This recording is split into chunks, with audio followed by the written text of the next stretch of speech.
Profesor, amado, reverendo y querido Robinson Ferreira, queremos los estudiantes que vayamos poco a poco al fin de un romano, Padre de Jesucristo, así como lo viene usted narrando, y que a la luz de la literofilosofía hay muchas cosas que explicar. Muchas cosas, porque la literofilosofía no nos permite sino aprender cada vez más. Y usted ha entrado a este salón con esa cantidad de zapatos, cada vez trae un zapato nuevo. Y eso nos admira y nos hace que nosotros nos vistamos también de una forma elegante y noble, como usted viste, profesor. Y por eso yo quiero, profesor, que usted nos trate de explicar realmente sobre Flavio Josefo, Tácito y ese Celso Flavo, que muchas veces decimos Flavio, pero es Flavo, que era el centurión amigo del Padre de Jesucristo, llamado Pantier, y que él, que fue realmente cómo llegó él a Jerusalén. Bueno, él llegó a Jerusalén porque era un soldado raso pretoriano, como en la época en Pantier lo era, y luego ascendieron. Suben a Decarión, a Centurión, y así él también llegó a ciudades como Cesarea Marítima. Y esa Cesarea Marítima fue fundada por los Herodes. Pero antes de hablarles de esto, quiero explicarles que he utilizado como cortón narrativo a Celso Flavo, como si él estuviera o hubiese tenido la escritura o haber escrito al pie de la letra todo lo que sucedía. Pero en el mundo de la literatura y del pensar filosófico, así como pensamos que en la genealogía de Jesús, ella parece que José se tiene que casar para salvarla, porque ya estaba encinta y no había conocido varón, según la sociedad de aquella época y las cosas, pero que había una ley que decía que toda mujer así había que matar a piedra y al niño. Por lo tanto, nos hace pensar que era una mujer hermosísima y como cualquiera de nuestras campesinas. Tampoco pertenecía a una clase social que digamos como nos la presentan, campesina desarraigada, porque en el mundo del campo y los campesinos hay campesinos que son capaces de comprar media Bogotá. Viven en el campo, pero aquí tenemos a don Gerardo Ordoña en el Magdalena, los vive. Son del campo, de pueblo, pero don Erasmo llegan a una ciudad y dicen cuánto valen estos 6 edificios, y para ellos como si nada.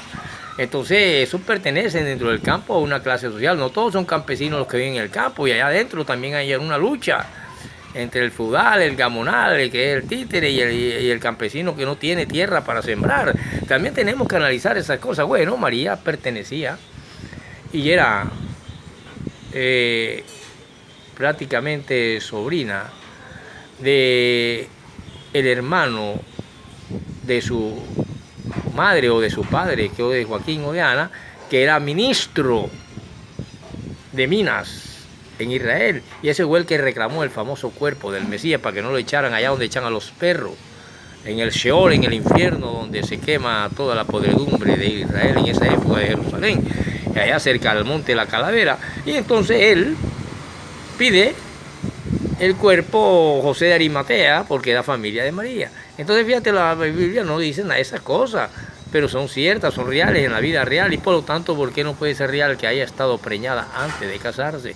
Por lo tanto, se atribuyó al Espíritu Santo, y no es herejía, ni es apócrifo, ni es nada, sino un libro donde este hombre, este centurión romano, conoció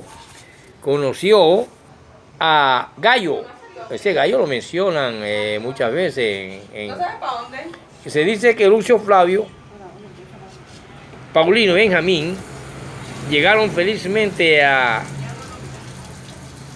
una tierra que se conoció como Cesarea Marítima. Y esta nueva y espléndida ciudad fue fundada por los Herodes y tenía más de 100 habitantes, y era la capital en ese entonces de Palestina. Ojo, capital de Palestina. Fue fundada por los Herodes. en el lugar donde se hizo o había una fortaleza insignificante. Y podía, seguro, envanecerse de ver todo el lujo de las poblaciones grecorromanas. Entre los principales edificios, entre esos principales edificios se encontraban templos consagrados a los dioses y las deidades romanas, a las griegas, a las egipcias y a las fenicias. Y ahí, en esa ciudad Cesarea Marítima, llegó Sergio Flavio, el amigo del Padre Jesús, y estuvo en Roma. Un anfitrión tenía, o un anfiteatro, digamos mejor, tenía esa ciudad. También tenía hipódromo, tenía gimnasios y tenía residencias muy elevadas, elegantes y caras, lo que determinaba una ciudad espléndida, Cesarea Marítima, fundada por los Herodes.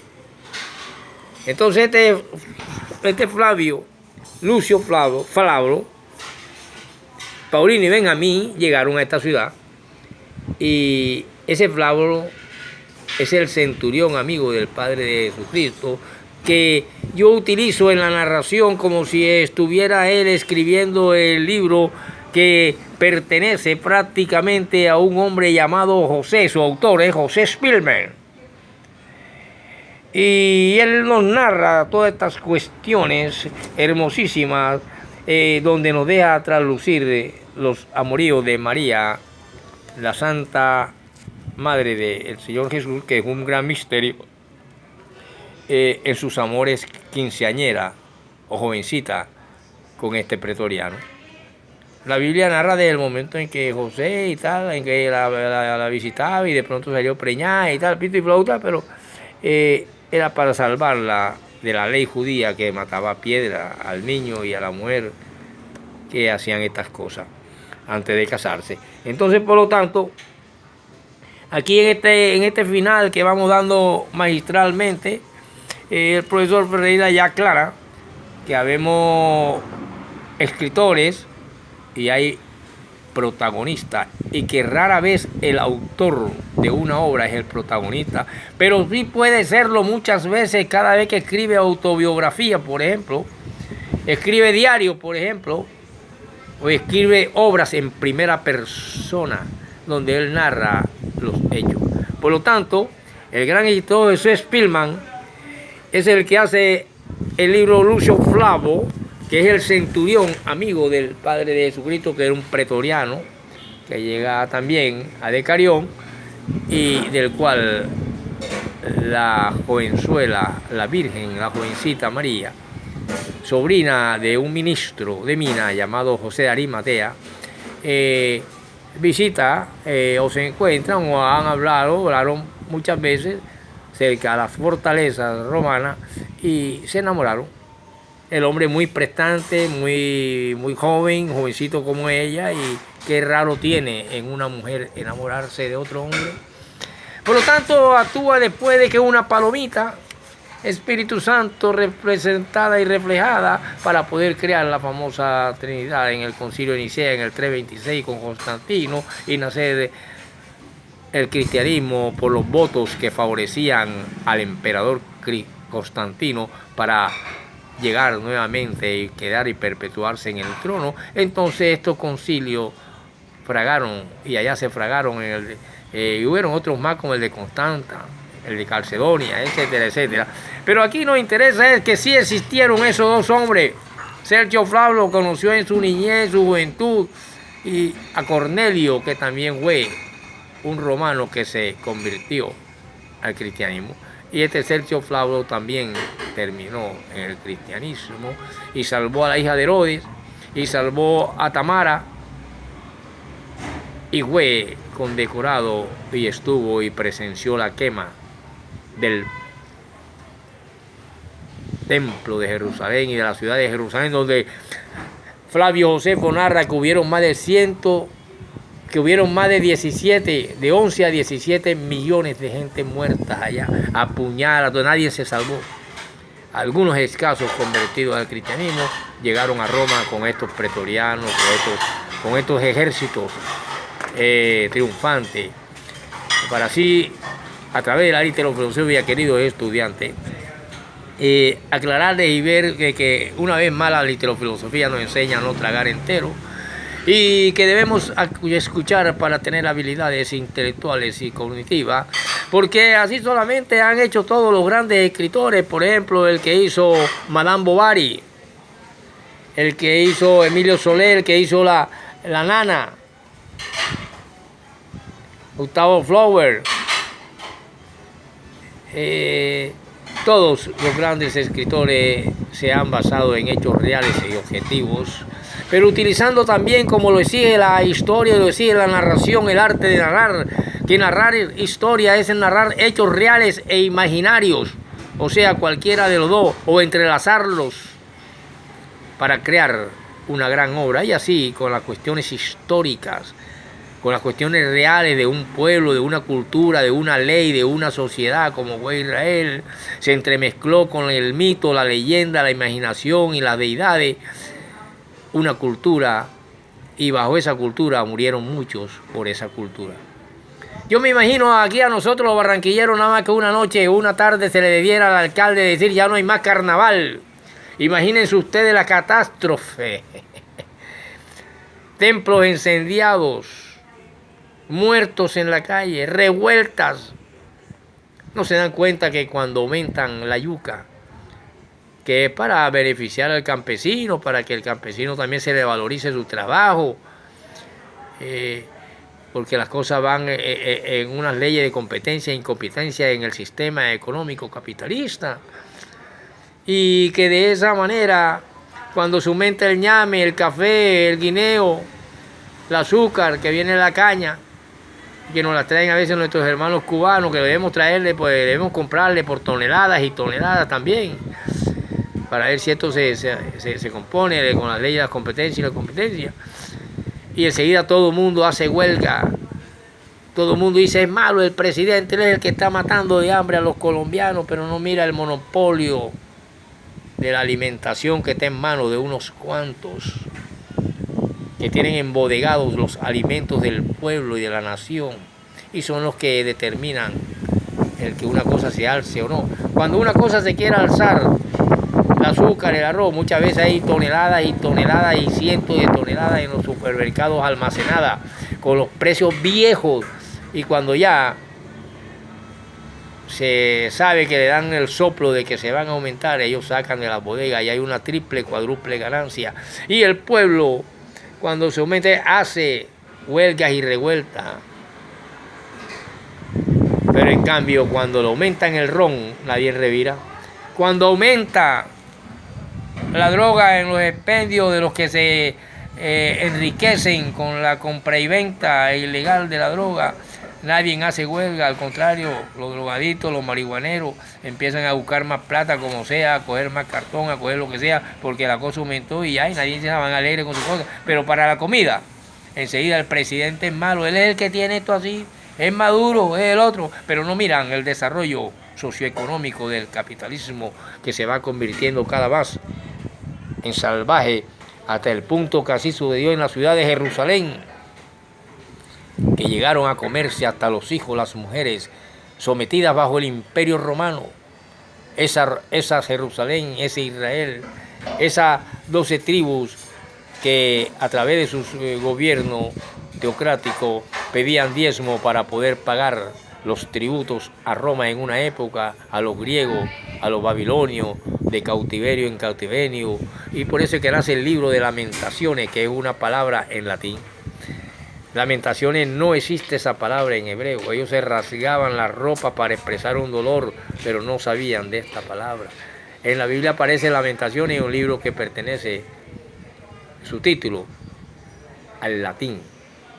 Por lo tanto, le hablo esto para ir poco a poco en esta parte del fin A, pasar en las próximas clases en esta aclaración de que el gran escritor José Spillman usa como hilo narrativo, así como yo le iba narrando, a Lucio Flauro, el gran centurión, amigo, soldadesco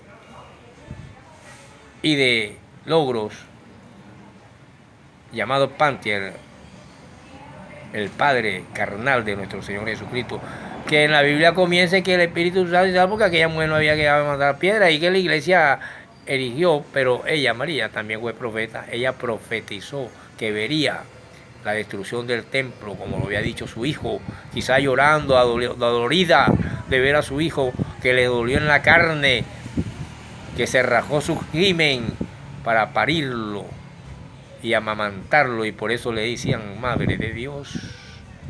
Y nace la Trinidad, pero ya la literofilosofía no nos permite engañarnos. El hombre que dice que conoce la verdad debe estar loco.